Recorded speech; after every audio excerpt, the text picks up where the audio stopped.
100 కోట్ల మంది హిందువులు ఉన్నారు. ఎంతమంది ధర్మ ప్రచారకులు నిలబెడుతున్నారు చూడండి. అంటే మన సిస్టమ్ అది కాదు. ఇంత పర్సంటేజీ తీసి ఇవ్వాలి అని చెప్పి బలవంతం ఉండదు. ధర్మ ప్రచారకులు ఎవరు వాళ్ళని నిర్బంధం పెట్టరు, నువ్వు చచ్చినట్టు కట్టి తీరు అని చెప్పి. కానీ ఈ బ్లాక్ మెయిలింగ్ వల్ల 30-40 మంది కూడా మీరు 10% ఇవ్వకపోతే మీరు అవుటే అంటాడు. అలాగే మీకు తొలి పంటలో ధాన్యం బస్తా తీసుకొచ్చి ఇక్కడ పెట్టకపోతే అవుటే అంటాడు. కాబట్టి ఒక 30-40 మంది ఉన్నా కూడా ఒక ఫ్యామిలీ బిందాస్గా బతికేస్తుంది. క్రిస్టియానిటీలో ఉన్న సిస్టమ్ ఇది, మీరు అర్థం చేసుకోవాలి. చర్చికి వెళ్తే మీ పిల్లలకి ఉద్యోగాలు రావు, మీ Aadhaar card ration card cancel చేస్తాము అని చాలా బాధ పెట్టాడంట, చాలా భయపెట్టాడంట. సరే, వీడి వెర్షన్లో వాళ్ళని భయపెట్టాడు, బ్లాక్మెయిల్ చేశాడు అని చెప్తున్నాడు. కానీ ఆ రావిరెడ్డి అనే అతను నిజాలు చెప్పు ఉంటాడు. మీరు కనుక క్రిస్టియన్స్ అయితే మీకు SC ST సర్టిఫికేట్ పోతుంది, రిజర్వేషన్స్లో మీకు ఉద్యోగాలు రావు, చదువుల్లో మీకు బెనిఫిట్స్ ఉండవు, కాబట్టి ఇవన్నీ మీరు కోల్పోతారని చెప్పి చట్టం గురించి ఆయన చెప్పు ఉంటాడు. అందుకే రామిరెడ్డి ఎంట్రీ దగ్గర ఎలివేషన్ వేసుకోమని చెప్పాను. మంచి వర్క్ చేశాడు ఆయన అక్కడ. వచ్చి కూడా ఇలా మా ఇంటికి వచ్చి తిడుతున్నారండి, ఇలా చెప్తున్నాడండి అని వాళ్ళ మీద దాడులు చేయటం, రాళ్ళు ఇసరటం, ఇంటి మీద చీకట్ల నుంచి రాళ్ళు ఇసరటం, తర్వాత ఎవరైనా మన ఆకాశం మాట్లాడితే వాళ్ళని కొట్టడం, ఊరకనే అలా చాలా హింసించాడు వాళ్ళని. ఒక మనిషి అసలు ఎంతమందిని కొడతాడు, ఎన్నిసార్లు కొడతాడండి? ప్రతిసారి ఆయన ఎంటర్ అవ్వగానే కొట్టుడే అన్నట్టు చెప్తున్నాడు వీడు, కొట్టడానికే పుట్టాడు అన్నట్టు చెప్తున్నాడు వీడు. డాక్టర్ గారు ఇన్నిసార్లు మళ్ళీ ఏదైనా జరుగుతుంది, నాకు 2 చిన్న పిల్లలు, బాబు పాప, పాస్టర్ కూడా భయపడ్డారు. చూసారా, వీళ్ళిద్దరూ వాళ్ళకిద్దరు 4 బతికేస్తున్నారు. చర్చికి వచ్చేది 30-40 మంది. కంప్లీట్ ఇద్దామని ఇప్పుడు అందరం కలిసి, తర్వాత మన పెట్లవానిపల్లి మండల పాస్ట్ ఫెలోషిప్ కొంతమంది వచ్చారు, అందరూ వచ్చి అందరు కలిపి కంప్లీట్ చేసాం. అప్పుడు జాషువా గారు వచ్చారు, చెకోడి వచ్చాడు, కానీ అయ్యాడు పకోడి. ఇంకా ఇలాగా జరిగింది చెబుతూ ఇలా మమ్మల్ని కొట్టి దాడి చేసి తిట్టినవన్నీ కూడా చెప్తూ కేసు ఫైల్ చేశారు. ఓకే, వీడు కేసు పెట్టాను, FIR అయ్యిందని చెప్తున్నాడు కదా. ఆ కేసు ఏంటి? SC ST atrocity case. అంటే కులం పేరుతో నన్ను దూషించాడు అని కేసు పెట్టాడు. ఈ కేసు పెట్టే రైట్స్ ఎవరికి ఉంటాయి? ఒరిజినల్ దళితులకు ఉంటుంది, మతం మారిన వారికి ఉండదు. కానీ వీడు అబద్ధం చెప్పి పోలీసుల్ని తప్పుదారి పట్టించి ఆ కేసు పెట్టడం జరిగింది. ఓపెన్ గా మళ్ళీ మన కేసు గెలిచినప్పుడు ఊరల్లా టపాసులు వేసాడంట. అంటే కేసు ఎట్లా గెలిచారు వాళ్ళు? అదే హైకోర్టులో పిటిషన్ వేసాడు, వాడు క్రాష్కి వెళ్ళాడు. అంటే అట్లా ఆ పాస్టర్ గారు క్రైస్తవుడు కాబట్టి SC ST అట్రాసిటీ కేసు పెట్టాడు, వర్తించదని లాయర్ని పెట్టేశారు. దానికి అనుకూలంగా 90-50 ఆర్టికల్ 3 ప్రకారం హైకోర్టు ఆల్రెడీ ఇచ్చింది. నువ్వు ఎలాగో నువ్వే ఒప్పుకున్నావు పాస్టర్ గారు. ఆ జడ్జి గారు అడిగినప్పుడు కూడా నేను పాస్టర్ గారు అని చెప్పా. నువ్వు పాస్టర్ గారువా కాదని 2-3 సార్లు అడిగితే నేను పాస్టర్ గారిని కాదంటే శిక్ష పడేది.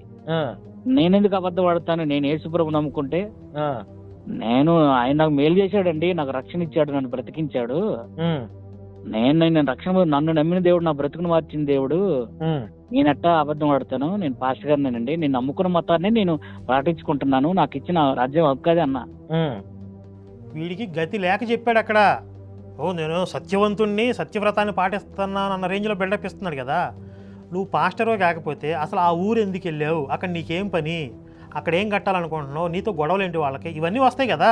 నువ్వేం పని చేస్తావు, నీ వృత్తి ఏంటి, 15 సంవత్సరాలకు నువ్వు పాస్టర్వి అనడానికి ఆధారాలు దొరుకుతాయి కదా. అంటే కోర్టులో అబద్ధం చెప్తే దానికి కూడా ఒక పనిష్మెంట్ ఉంటుంది కదా. ఆ భయంతో వీడు తప్పక చెప్పాల్సి వచ్చింది అక్కడ పాస్టర్నని. నువ్వు అంత సత్యవంతుడు అయితే MRO ఆఫీస్కి వెళ్ళి BCC సర్టిఫికేట్ తెచ్చుకునేవాడివి. అసలు SC ST అట్రాసిటీ కేసు పెట్టడానికి రైట్స్ లేవనే విషయం పోలీసులుగా చెప్పేవాడివి. నాకు ఆ కేసు వద్దండి, మామూలుగా దాడి చేసిన కేసు పెట్టండి అని చెప్పేవాడివి. అక్కడ పెంట దీని ఆడకు వచ్చి శుద్ధపోస కబుర్లు చెప్తున్నా. వరకు అయితే మాత్రం చెల్లదు అని చెప్పి జడ్జిమెంట్ ఇచ్చేశారు. 2025 ఏప్రిల్లో. ఇది 2025లోనే హైకోర్టు కొట్టేసింది వీడు పెట్టిన కేసుని. దాన్ని సుప్రీంకోర్టుకి తీసుకెళ్ళాడు ఎవడి చెకోడిగాడు. దాంతో దేశవ్యాప్తంగా అంటుకుంది పాస్టర్ల కొంపలో. అయితే ఇక్కడ మనం గమనించాల్సిన విషయం ఏంటంటే, క్రైస్తవులకి పాస్టర్లకి SC ST అట్రాసిటీ కేసు పెట్టే రైట్స్ లేవు. దీన్ని చాలామంది దుర్వినియోగం చేస్తున్నారు. మేము దళితులు అని చెప్పుకొని హిందువుల మీద అట్రాసిటీ కేసులు పెడుతున్నారు. సరే, వీళ్ళు ఎదవలో పోరంబొగ్గాళ్ళు, తీసేసిన వాళ్ళు ఇడిచేసిన వాళ్ళు వీళ్ళు పెడతారు. కానీ పోలీసులకు కూడా అవగాహన ఉండాలి కదా. చాలామంది పోలీసులకు కూడా ఈ చట్టం గురించి తెలియట్లా. మతం మారిన వాళ్ళకి అట్రాసిటీ కేసు పెట్టే రైట్స్ ఉండవు అనే విషయం చాలామంది పోలీసులకు తెలియదు. పోలీస్ డిపార్ట్మెంట్లో అందరూ కాదు, కొంతమంది, పర్టికులర్గా కొంతమందికి అవగాహన ఉండట్ల. దానివల్ల సమస్యలు వస్తున్నాయి. ఇప్పుడు సుప్రీంకోర్టు తీర్పిచ్చింది కదా, మీడియాలో విస్తృతంగా ప్రచారం జరిగింది కదా, దీనివల్ల ఇప్పుడు పోలీస్ డిపార్ట్మెంట్లో ఉన్న వారందరికీ కూడా ఈ చట్టం మీద అవగాహన రావడానికి అవకాశం ఉంది. ఒకవేళ ఇంకా ఎవరన్నా తెలుసుకోలేని వాళ్ళు ఉంటే ఈ సుప్రీంకోర్టు తీర్పు ఉందే, ఆ తీర్పుని ఆ పోలీస్ వాళ్ళకి చూపించండి. సుప్రీంకోర్టు జడ్జిమెంట్ ఇచ్చింది రీసెంట్గా, మతం మారిన వాళ్ళకి అట్రాసిటీ కేసు పెట్టే రైట్స్ లేవు, ఒకవేళ అలాంటి తప్పుడు కేసు పెడితే మీరు కూడా బాధ్యులవుతారు అని నిర్మోహమాటంగా చెప్పండి. ఇంకొక నెల పోతే సంవత్సరం జడ్జిమెంట్ ఇచ్చి సంవత్సరం చేసుకోండి, మీకు మీరే దండం పెట్టుకోండి సంవత్సరం అయిందని చెప్పి. చింతాడ ఆనంద్ పాస్టర్ అనే వ్యక్తి వేసినటువంటి దానినే బేస్ చేసుకుని ఆర్డర్ ఇచ్చారు, చూసారు ఇప్పుడు మరి. అవునన్నా, సన్మానం చేయండి రా, అది సన్మానం చేయాల్సింది పోయి, గౌరవించాల్సింది పోయి, అవార్డుకి అవార్డు ఉంటే ఇవ్వాల్సింది పోయి, ఏంది ఈ వీడియోలు అంట.